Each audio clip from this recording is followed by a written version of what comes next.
आज हम स्टार्ट करते हैं रिलेटिव मोशन। रिलेटिव मोशन क्या होता है?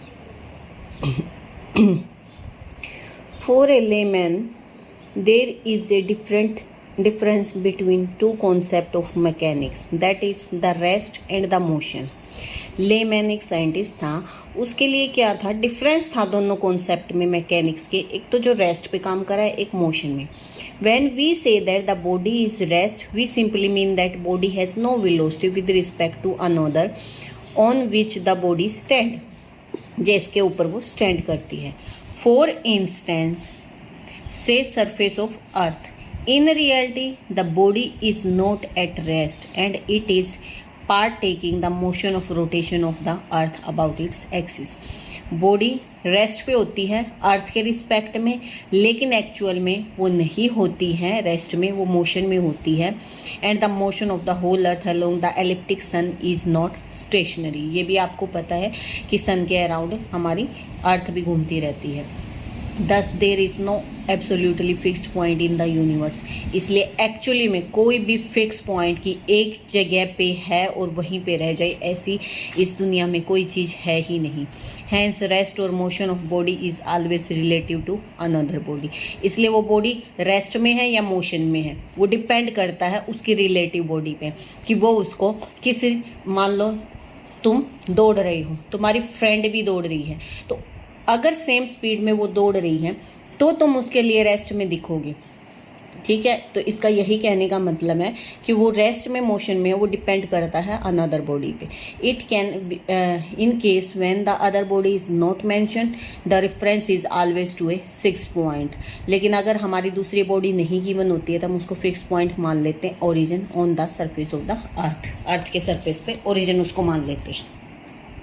अब आता है रिलेटिव डिस्प्लेसमेंट। क्या होता है रिलेटिव डिस्प्लेसमेंट? हमारी ओ एक्स एक्सिस है, ओ वाई एक्सिस है, हमने कोई पॉइंट माना जो मूव कर रहा है। Let O P and O Q be the position vector of two points P and Q respectively at any time T, refer to coordinate axis O X and O Y, where O is the origin of the, and draw new axis. हमने नई axis draw करनी है और नया origin. ठीक है, तो हमने क्यू पॉइंट से नए क्यू पॉइंट को नया ओरिजिन मान के हमने एक्सिस ड्रॉ की x1 और y1, Q x1 Q y1 parallel to axis, इन दोनों एक्सिस के पैरेलल में। Then the vector Q P is the displacement. अब क्यू पी क्या हो जाएगा? डिस्प्लेसमेंट हो जाएगा। जैसे पहले क्या था, ओ पी और ओ क्यू था, तो ओ क्यू, तो ये हो गया हमारा displacement relative to point Q. Q P is the displacement of point P relative to point Q. ठीक है, अब ट्रायंगल बन रही है हमारी ओ पी क्यू। उसमें क्या है, O Q plus Q P is equal to O P. ये ट्रायंगल ला हम पढ़ के आए हैं, आपने स्टैटिक में पढ़ा होगा ट्रायंगल ला। तो क्यू पी क्या हो गया हमारा, यहाँ से क्यू पी निकाल लेंगे, ओ पी माइनस में ओ क्यू। इसलिए displacement of P relative to point Q क्या आ गया, displacement of point P minus displacement of Q. अब आता है relative velocity. When to points P and Q R moving, दोनों पॉइंट्स अभी मैंने आपको बताया दोनों पॉइंट मूव कर रहे हैं, are moving with respect to same common frame of reference, then the relative velocity of P with respect to Q is defined at the rate of change of position of P with respect to Q. तो उसको हम कैसे निकाल लेंगे? क्या है, velocity, relative velocity of P निकाल लेंगे, फिर relative respect to point Q, वो क्या होती है, rate of change of position of P और क्यू, कि पी और क्यू में कितना चेंज है, उन दोनों के बीच में कितना डिफरेंस है। All velocities are relative with respect to other. हर वेलोसिटी एक दूसरी चीज के रिस्पेक्ट में रिलेटिव होती है। And it depend upon the frame in which the measurement mean, और ये किस पे डिपेंड करती है, मेजरमेंट पे, हम किस तरीके से मेजर कर रहे हैं। For example, if you are travelling in a car, तुम एक कार में मूव कर रहे हो along positive direction of X axis, positive direction में मूव कर रहे हो एक्स एक्सिस की, with a velocity of 50 kilometre per hour. ये आपकी स्पीड है गाड़ी की जिसमें आप बैठे हो, इसका मतलब ये आपकी स्पीड है। A person sitting in the same car next to you, ठीक है, आपके ही साइड में एक आदमी उसी कार में बैठा है, उसको आप क्या देखोगे? रेस्ट पे देखोगे, क्योंकि जितनी स्पीड से आप मूव कर रहे हो उतनी स्पीड से वो भी मूव कर रहा है, क्योंकि वो सेम कार में है। फिर आता है a person standing by road side will measure your velocity. जो बाहर ऐसे खड़ा हुआ है, बाहर रोड पे ये गाड़ी मूव कर रही है और यहाँ बाहर रोड पे खड़ा हुआ है, वो क्या देखेगा कि तुम्हारी जो कार की स्पीड है 50 किलोमीटर पर आवर, वही तुम्हारी स्पीड है। इसका मतलब गाड़ी में बैठने वाले आदमी की स्पीड क्या है? 50 किलोमीटर पर आवर। फिर आता है एक दूसरी कार ट्रैवल कर रही है विद वेलोसिटी 15 किलोमीटर, वो भी पॉजिटिव डायरेक्शन में है। वो क्या मेजर करेगी? देखो, ये कार मूव कर रही है 15 किलोमीटर पर आवर की स्पीड से और ये मूव कर रही है 50 किलोमीटर। ठीक है, तो चल तो ये भी रही है, लेकिन ये इन दोनों का डिफरेंस कितना है? 35 किलोमीटर। तो वो क्या देखेगा? वो ये नहीं देखेगा कि आपकी स्पीड 50 किलोमीटर पर आवर है, वो ये देखेगा, क्योंकि वो खुद भी मूव कर रहा है, कि आपकी स्पीड 35 किलोमीटर पर आवर है। और अगर वो नेगेटिव डायरेक्शन में मूव कर रहा है, ठीक है, मान लो एक इधर जा रही है गाड़ी और एक इधर जा रही है, ये 50 की स्पीड में, ये 15 की में है, लेकिन स्पीड क्या है? एकदम से झटका सा लगेगा और पैरेलल लाके और वो आगे पीछे निकल जाएंगे, तो उस टाइम डायरेक्शन अपोजिट होगी, तो उस टाइम स्पीड क्या दिखेगी दूसरी गाड़ी वाले को? कि आपकी स्पीड 65 किलोमीटर है, या फिर पहली गाड़ी वाले को कि 65 है। ये होती है हमारी रिलेटिव वेलोसिटी। ये रिलेटिव वेलोसिटी के 4 केसेस हैं। जब आदमी आपके साथ गाड़ी में बैठा है, एक बाहर खड़ा हुआ है जो मूव नहीं कर रहा है, एक ऐसी गाड़ी जो मूव कर रही है सेम डायरेक्शन में, और एक ऐसी गाड़ी जो मूव कर रही है अपोजिट डायरेक्शन में।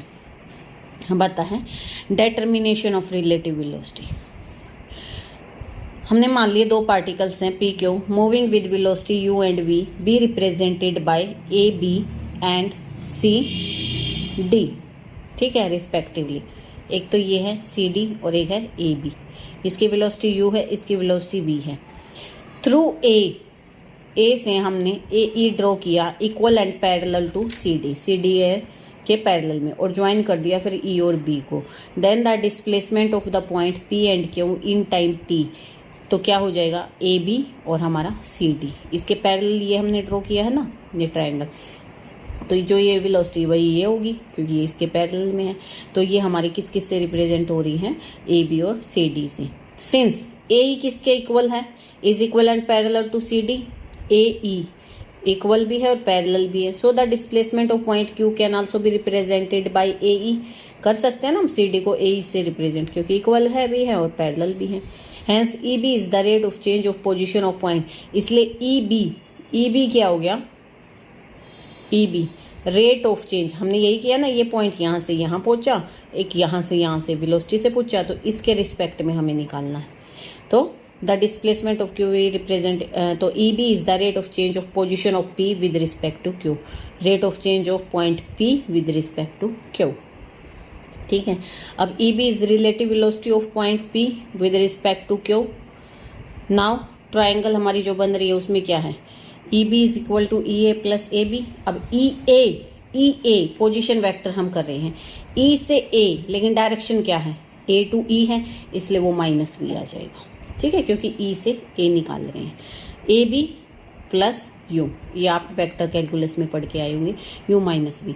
दस the velocity of point P relative to another point q is obtained by compounding the actual velocity of p with the reverse velocity of q। इसलिए हमने actual velocity कैसे निकालनी?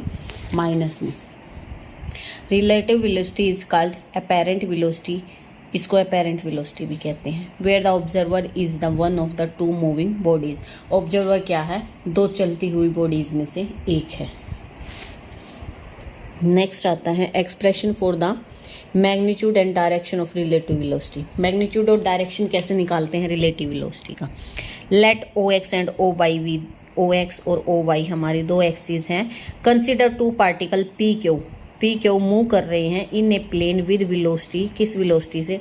ये हमारा पार्टिकल यू है और ये हमारा पार्टिकल क्यू है, जो वेलोसिटी वी से मूव कर रहा है, ये यू से कर रहा है। तो let V be the velocity of P relative to Q. तो वेलोसिटी कैपिटल वी हो गई of point P relative to Q. ठीक है, making an angle theta with the X axis. और ये हमारी जो ये वेलोसिटी है, रिलेटिव वेलोसिटी, ये थीटा एंगल बना रही है। हमने मान लिया कि हमारा पी पॉइंट अल्फा एंगल बना रहा है और क्यू पॉइंट हमारा बीटा एंगल बना रहा है। तो देखो, actual velocity of P, actual velocity of P along O X axis, यानी हॉरिजेंटल कंपोनेंट, इसका हॉरिजेंटल कंपोनेंट अल्फा एंगल बना रहा है, अल्फा एंगल बना रहा है, यानी U cos alpha. Actual velocity of P along Y axis, ये क्या हो जाएगी, यू साइन अल्फा, ठीक है, अलोंग परपेंडिकुलर डायरेक्शन। फिर आता है reverse velocity of Q, Q relative velocity इस पॉइंट के अलोंग निकालनी है ना ऐसे, तो रिलेटिव वेलोसिटी क्या हो जाएगी, reverse velocity of Q along O X axis minus आ जाएगी हॉरिजेंटल के साथ में परपेंडिकुलर इस साइड, ठीक है, relative velocity minus v cos beta, और ये हमारी परपेंडिकुलर डायरेक्शन में माइनस वी साइन बीटा। अब देखो, the velocity of p related to Q is the resultant of velocity p and the reversed velocity, ये तो हमें पता है। तो हम क्या रिजल्ट पार्ट्स को लेते हैं। अब वी का हॉरिजेंटल पार्ट क्या हो जाएगा, v cos theta, v cos theta क्या क्या आ जाएगा, ये प्लस में ये, ठीक है, u cos alpha minus v cos. Perpendicular direction में क्या आ जाएगा, along Y axis v sine theta, that is u sine alpha minus v sine beta, ठीक है। ये दो इक्वेशन आ गई। स्क्वेयरिंग और ऐड करते हैं तो यहाँ से हमारा v निकल गया, v आया, v हमारी रिजल्टेंट वेलोसिटी, ये क्या आई हमारी root u square v square minus 2uv cos alpha beta, यानी हमारी p पॉइंट की वेलोसिटी q पॉइंट की वेलोसिटी माइनस में ट्वाइस ऑफ u और v, और कोस ऑफ एंगल के साथ में हमारा जो u और v एक्स एक्सिस के साथ एंगल बना रहा है अल्फा माइनस में बीटा। इन दोनों को जब हम डिवाइड कर देते हैं इन दोनों को, तो यहाँ से हमारा आएगा टेंजेंट थीटा, ये हो गया हमारा टेंजेंट थीटा। तो ये क्या हो गया, ये मैग्नीट्यूड हो गया, ये हमारी डायरेक्शन आ गई relative velocity of p to q। अब आता है particular case, when the particle P q, ये दोनों मूव कर रहे हैं parallel to each other in the same direction with velocity u and v। तो उस टाइम देखो पैरेलल है तो अल्फा बीटा क्या हो गई, इक्वल हो जाएंगे, ओ एक्सिस के साथ सेम एंगल बनाएंगे। तो उस टाइम हमारे 2uv cos alpha minus beta क्या है, 0 हो जाएगा, कोस 0 1 होता है। तो उस टाइम हमारी रिजल्टेंट वेलोसिटी क्या हो जाएगी, u माइनस v हो जाएगी, और टेंजेंट थीटा भी हमारा उसके हिसाब से चेंज हो जाएगा, यानी थीटा किसके इक्वल हो जाएगा, अल्फा के एंगल के इक्वल हो जाएगा, ठीक है। If about particular case if u is less than, अगर u की वेलोसिटी कम है, then the velocity of p क्या हो जाएगी, v माइनस u हो जाएगी, ठीक है, क्योंकि क्या है u कम है v से, and acts in the opposite direction of the velocity v।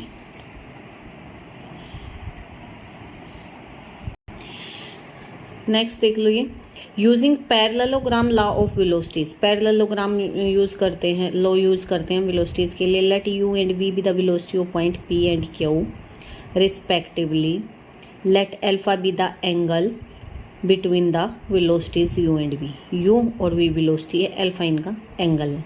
Late v capital v be the velocity of point p relative to point q, let v be the resultant of velocity p and q reversed.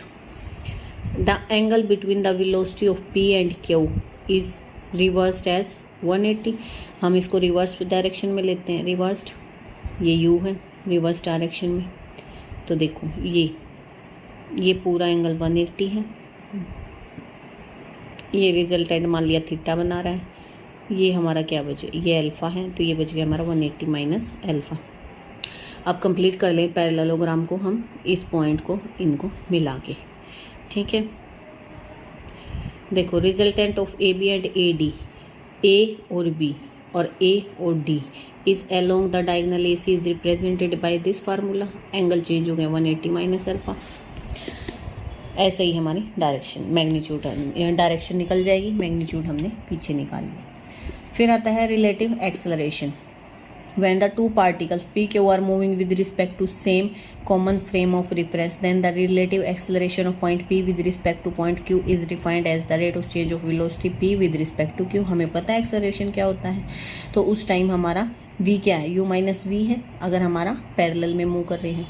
Differentiate करते हैं dv upon dt, तो ये आ गया हमारा by part, ठीक है, upon dt minus dv upon dt. तो acceleration of point P relative to point Q is obtained by the actual acceleration with reversed acceleration. ठीक है, एग्जाम्पल कल करेंगे.